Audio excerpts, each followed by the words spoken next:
This is the city of Tyumen in western Siberia. It's located about 1,400 miles east of Moscow. The city has a population of about 500,000, and this region of Siberia has the largest oil reserves in the world. Because of the oil, this is a boom town. Yet despite the potential and all of the resources this region has, there is a severe medical crisis here. I didn't expect to see that they needed such simple supplies. That I didn't expect. So I'd come in thinking, well, they don't have such a high standard of care as we have in the States, but I'm sure that they can get along just fine. And I left thinking, oh my God, we've got to start from square one if we're going to help them. And even if we bring complicated equipment, they wouldn't be able to use it because they don't have the steps that precede such equipment. There's a Russian word that is ужас, which means just, there's not a translation, it's just something that's so terrible that you can't believe it. It's a acronym for conditions that are just intolerable.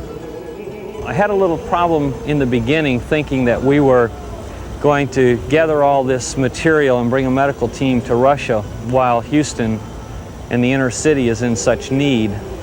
But the need in Houston nowhere matches the need in Tyumen.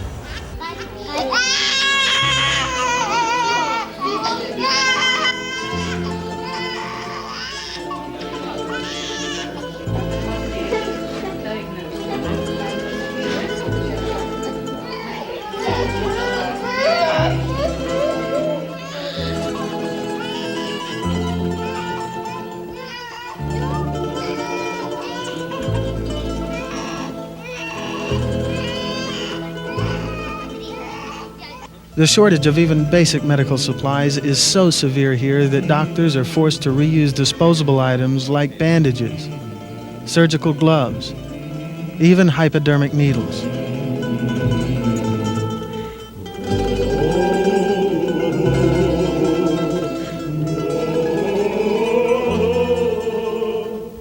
The need for assistance here is so great that Tyumen's regional government turned to the U.S. oil industry for help. Late last fall, Governor General Shafranik asked Western Atlas International and Petroleum Finance Company to help Tyumen with its medical needs, particularly those of its children. Tyumen province produces approximately 80% of the oil and gas currently under production in Russia. The potential relationship between Houston and Tyumen made the Governor General's appeal a very natural one.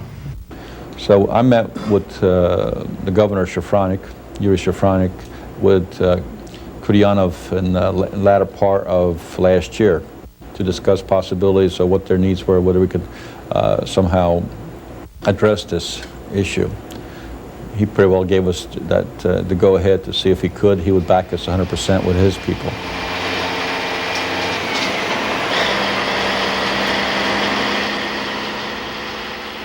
The medical equipment and supplies that were donated to Project HERD were gathered and prepared for shipment at the Western Atlas warehouse in Houston, Texas. Well, because most of the outreach took place in Houston, obviously we got a lot from the state of Texas and Houston area in general. A lot of hospitals were updating their technology, and so they offered us their equipment.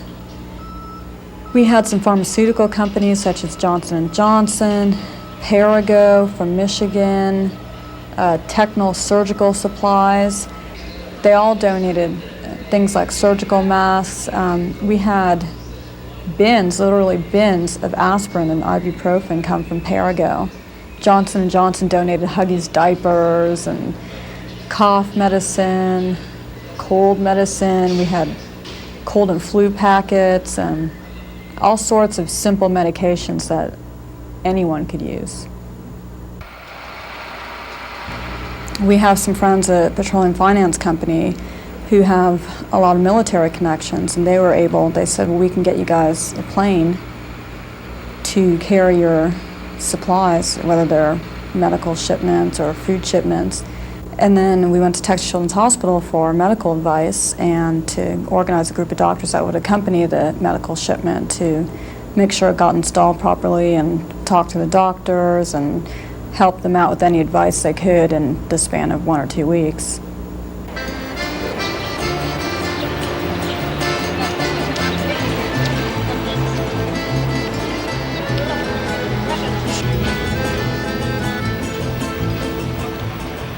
The shipment of medical aid gathered by Project HERD was transported to the city of Tumen on 2 U.S. Air Force C-141B Starlifters. For the first time in history, United States military aircraft touched down on Siberian soil. You know, a couple years ago, 2 years ago, 3 years ago, these people were supposedly our enemies and we were training to go against them in war. And all of a sudden, today, we're landing in the country that we thought we'd never ever see or never land in and talking to people who we never thought we'd talk to. Basically, it's a warm reception. People coming up and shaking our hands, thanking us for bringing in the aid for the kids and for the people. And the hospitality is great. They've shown us their equivalent airlifter, and they've also enjoyed looking on our aircraft. It's actually kind of refreshing.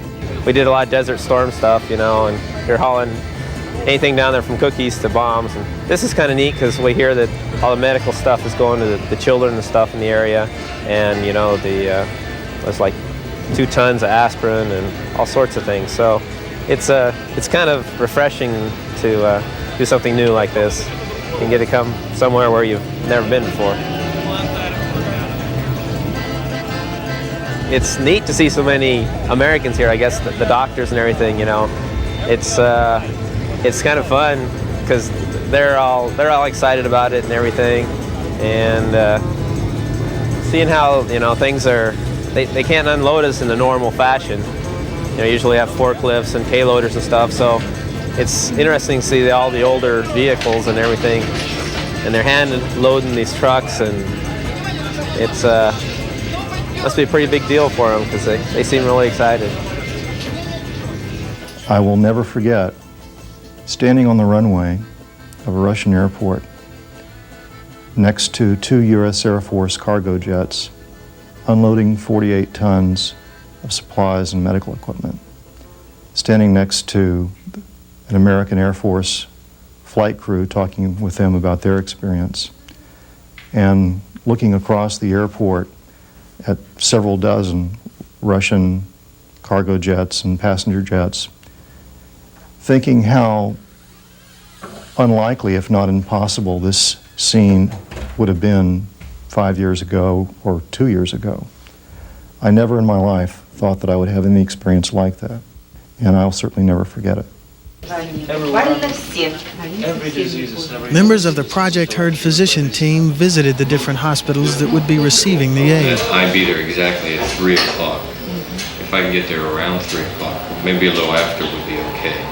В принципе, не важно, для него ровно в 3 или там не ровно, то есть примерно. То есть он не желает, он просто...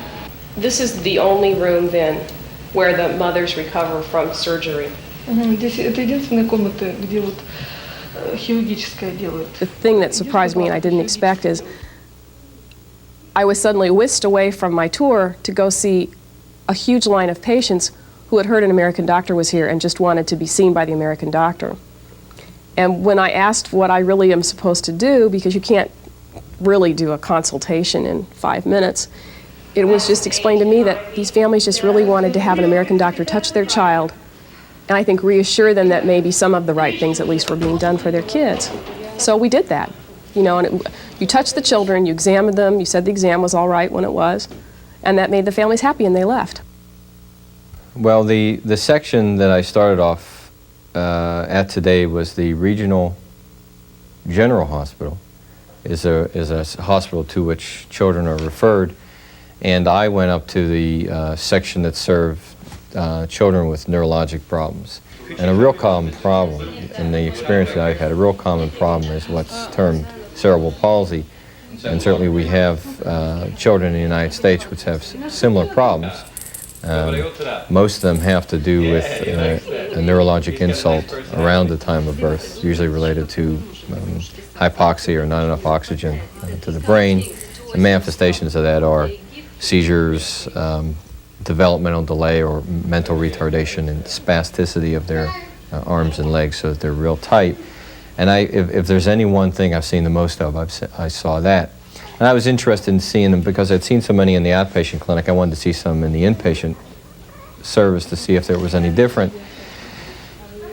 presentation or different set of problems. And the children that I saw and was she stay on the prednisone? Were very interesting. I saw a girl with her diagnosis of myasthenia gravis made by the physicians here based on the EMG, electrical myelogram. And it appeared that clinically that's what she had. And I think it was an impressive diagnosis to be able to make that way. The tradition of American medicine is one that emphasizes technology, technical solutions to problems, diagnostic procedures, therapeutic procedures, capital equipment, and so on. That's simply not the tradition of Russian medicine. In a sense, as American physicians, we are spoiled by a wealth of equipment, supplies, pharmaceuticals, and so on, and we tend to rely more and more on technical means to practice medicine. I think the Russian people have, given the resources they had to work with, have done an admirable job of providing care for their people without that wealth of technical resources. I think the physicians are very committed to the care of their children. One of the things that, I'm not sure it's surprise is the right word, but how committed the parents are to their children, especially the mothers. I'm making the assumption that the fathers were working, the mothers were in the hospital, but for the kids that were getting massage therapy and ultrasound therapy and so forth, the mothers were there with them the whole time. Some of them were doing the therapy. They were completely committed to their children, and that was it was great to see it. I'm not sure it surprised me, but I was struck by how much it was pervasive. Every child that I saw, the mother was there. And they were at the bedside, and I thought that was great. Probably one of the biggest memories I'll have of is this woman that I saw last, a mother who's an older mother who's a doctor, who brought her 23-year-old son in with leukemia and wanted an opinion because he'd had a relapse. Interestingly, the son didn't know that he had a relapse of his leukemia. But she was in tears when he finally left the room to try to get my opinion of what could they do next. Should they come to that's always the question, should they come to the United States? Which of course most of them can't afford to do anyway. What could they do? What medicines could we give? What can we possibly do for him? And she was just in tears. And she even gave me a letter to mail back in the United States to another doctor whose name she had. And she hand wrote out this address and gave me this letter all typed up in Russian to mail in the United States mail to this person that she had contacted through a friend of a friend before. So she was desperate. What's going to happen to him? He's at an age that's really hard to cure leukemia, and with the relapse it's very hard. The right thing to do for him would probably be to do a bone marrow transplantation, which they certainly can't do here. They don't even understand the concept of bone marrow transplantation. Supposedly, they're going to be developing that in Moscow, but certainly not here, not yet. And that would be the thing that could possibly save this kid's life. But that probably won't happen.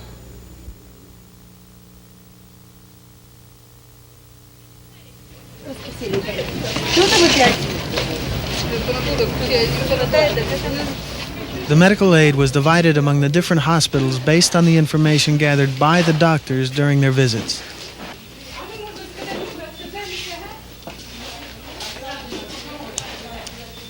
The Russians were very grateful, and the Houston Emergency Aid for Relief and Disaster plans to continue working to help the people in this region.